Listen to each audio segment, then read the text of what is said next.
Hello दोस्तों, नमस्ते। आशा करते हैं आप अच्छे होंगे, मैं भी अच्छा हूँ। आज हम आपको पढ़ाने वाले हैं पुष्प की संरचना के बारे में विस्तार रूप से समझाने वाले हैं कि पुष्प क्या होता है, इसमें क्या अंदर पाया जाता है, फल कैसे बनता है, बीज कैसे बनता है, विस्तार रूप से आपको हम समझाएंगे।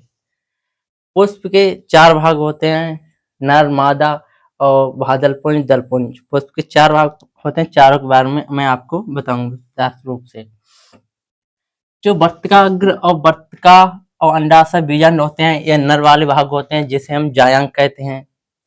और पराकोष और पुतंतु ये नर वाले भाग होते हैं, इन्हें हम पवंग कहते हैं। आपको मैं बताता हूँ कि पुष्प क्या होता है। पहले ये बताता हूँ।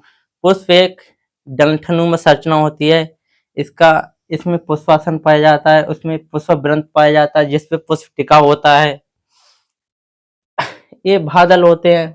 बादल का काम होता है कि पुष्प की कलियों को रोकना। ये हरे रंग के होते हैं। और यह दलपुंज होते हैं। दलपुंज का काम होता है कि कीटों को अपनी तरफ आकर्षित करना। ये देखो, देखने में रंगीन होते हैं, लाल हरे पीले भी होते हैं। और जब कीट इनकी तरफ आते हैं तब क्रिया होती है। जब ये पाक कोष पर कीट बैठते हैं तो कीट उड़ के बतका पर पहुंचते हैं तो क्रिया होती है जिससे बीज और फल बनता है। मैं आपको आगे बताऊंगा। ये 4 भागों में बटे होते हैं। मैं आपको बताने जा रहा हूँ। यहाँ पर देखो, समझो ध्यान से।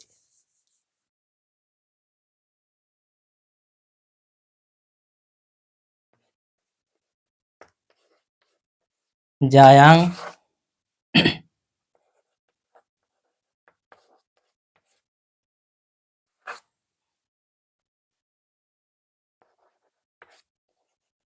दलपुंज,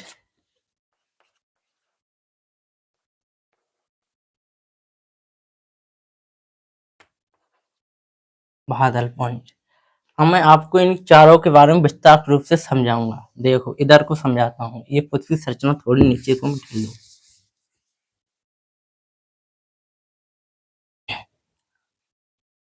जो हमारा बादल पुंज होता है, ये मैंने आपको अभी बताया। ये पुष्प के नीचे साइड होता है। इसका रंग हरा होता है और ये पुष्प की कली होती है, इसको रोकने का काम करता है।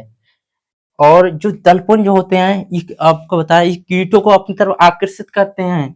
और जब कीट ये रंगीन होते हैं और जो कीट इनकी तरफ आते हैं तो क्रिया होती है जिससे फल बनता है। और जो पुमंग होते हैं, पुमंग दो भागों में बटा होता है। पहला पराकोष और पुतंतु। पुतंतु पराकोष एक नर वाला भाग होता है। नर वाला भाग होता है। पराकोष में परागकण पाए जाते हैं। परागकण जब बतका गर्भ पहुंचते हैं, जब क्रिया होती है तो क्या बनता है, अंडाशय में क्रिया होती है। अंडाशय में बीज बनता है, बीजांड, बीजांड से बीज बनता है और अंडाशय से फल बनता है। यह क्रिया निषेचन होता है जब इस नलका में इस नलका वर्तिकाग्र वर्तिकाग्र में पहुंचते हैं परागकण, वर्तिकाग्र से पहुंचते हैं अंडाशय में। अंडाशय में क्रिया होने के बाद फर्टिलाइजेशन होता है, मतलब निषेचन होता है। मैं आपको बताता हूँ। अब जयांग के बारे में बताने जा रहा हूँ। जो जायांग होता है, ये स्त्री केसर वाला भाग होता है। हम मादा वाला भी कह सकते हैं एक प्रकार से। जायांग को जायांग को 3 भाग में डिवाइड किया गया है। वर्तिकाग्र, वर्तिका और अंडाशय और बीजांड, ये भी होता है इसी का जायांग का भाग। अब वर्तिकाग्र के बारे में बता दूं कि यह चिपचिपा भाग होता है। जब परागकण या हवा से भी होता है फर्टिलाइजेशन, और चमगादड़ और जल, कई प्रकार से होता है फर्टिलाइजेशन। जब ये परागकण वर्तिकाग्र पर पहुंचते हैं तो ये अपने चिपका लेती है, क्योंकि वर्तिकाग्र होता है ये चिपचिपा होता है। जब वर्तिकाग्र इसमें चिपक जाते हैं तो फर्टिलाइजेशन होता है, निषेचन होता है, तो क्रिया होगी तो वर्तिका में पहुंचेंगे। परागकण परागकण वर्तिका में पहुंचने के बाद अंडाशय में आ जाएंगे। अंडाशय में पहुंचने के बाद जो फल और बीज बनने का काम होगा। वर्तिकाग्र का काम ये होता है। देखो, वर्तिका अग्र से नीचे वाले भाग को हम वर्तिका कहते हैं, जो बेलन के आकार का होता है, ये सबको आपको पता है। और अंडाशय एक फूला हुआ भाग होता है, गोल भाग होता है ये। और अंडाशय से फल का निर्माण होता है, और अंडाशय के अंदर बीजांड पाया जाता है, बीजांड से बीज का निर्माण होता है।